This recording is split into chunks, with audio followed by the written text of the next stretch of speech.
Les amis, on est le lendemain du match contre le Paris Saint-Germain, on a eu le temps de redescendre. C'est faux! Et ce que je vais faire, je le fais quasiment jamais, mais là, vu le match d'hier, je me suis dit pourquoi pas le faire. On va tout simplement noter chaque joueur sur la pelouse. Évidemment, côté Bayern, parce qu'on est supporter du Bayern. Bon, plus sérieusement, on commence avec Neuer dans les cages, il a été élu homme du match. Bon, je pense que c'est le carton rouge de Luis Diaz qui a joué là-dessus, parce que sinon, c'est Luis Diaz, je pense, l'homme du match. Alors, il encaisse un but, mais déjà, il était sur le ballon, il était pas très loin de la ressortir. Sur sa ligne, il est toujours impeccable. Vraiment, l'intelligence de ce mec de gratter du temps à chaque fois, c'était peut-être agaçant, et je peux le comprendre, mais ça fait partie du jeu. Et on peut voir qu'à 39 ans, le mec a toujours une assurance au cage, c'est assez incroyable. Donc je vais lui mettre un bon 8 sur 10. La défense.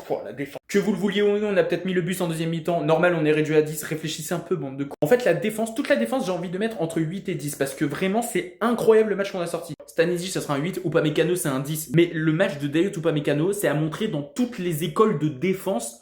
Même pas qu'au foot, sur les défenses militaires, sur les défenses, surtout tout style de défense confondu. Patron, Jonathan Tah, pareil, c'est un 8, il a encore une fois été au top, et il continue sur sa très bonne lancée. Konrad Laimer, j'ai envie de mettre un 10 aussi. J'ai envie de mettre un 10 aussi. Première mi-temps, il met Barcola dans sa poche gauche, deuxième mi-temps, il met Kvaratskhelia dans sa poche droite. C'est une folie. Milieu de terrain, Joshua Kimmich, encore une fois. Le moment où il était moins bon, c'est quand on était en infériorité numérique, donc ça se comprend totalement, mais franchement, l'ensemble de son match, c'est un 8 aussi. Pavlovic, c'est pareil, au top, en plus, par moment, il s'est permis de monter, surtout en première mi-temps. Vraiment excellent, je vais mettre un 7. Et enfin, l'attaque. Alors, Michael Olise, j'ai peut-être été un petit peu dur avec lui, mais moi, j'attendais beaucoup de Michael Olise dans l'animation offensive.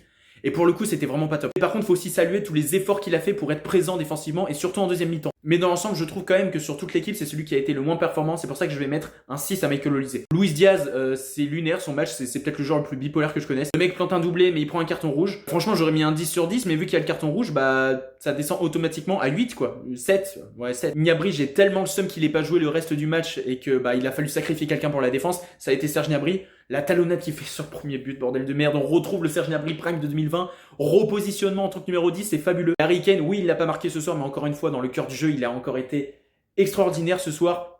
Ça part sur un 7.